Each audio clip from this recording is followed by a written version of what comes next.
Welcome to the Slop Farm. Enjoy the video.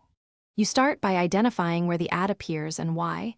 Open the app or page showing the ad and note whether it's a browser pop-up, in-app banner, or push notification. Make sure your OS is reasonably up to date because fixes differ by version, and back up bookmarks or app settings in case you reset anything. Once done, disable suspect extensions or recent apps and take screenshots of the ad for reference. This speeds troubleshooting and makes it easier to target the right removal method.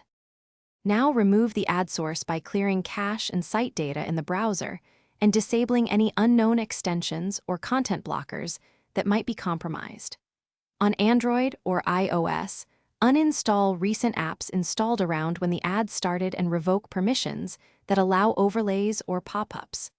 If the ad is from notifications, go to App Settings and disable notifications for the offending app. Alternatively, install a trusted ad blocker or DNS-based blocker for system-wide filtering to finish the process by rebooting your device and testing whether the ad still appears. If it does, boot into safe mode to see if a third-party app is responsible, because safe mode loads only system apps.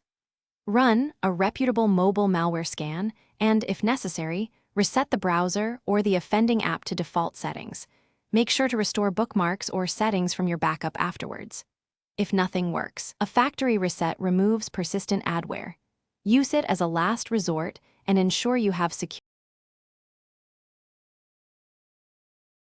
Thanks for watching. Consider subscribing if we helped you today.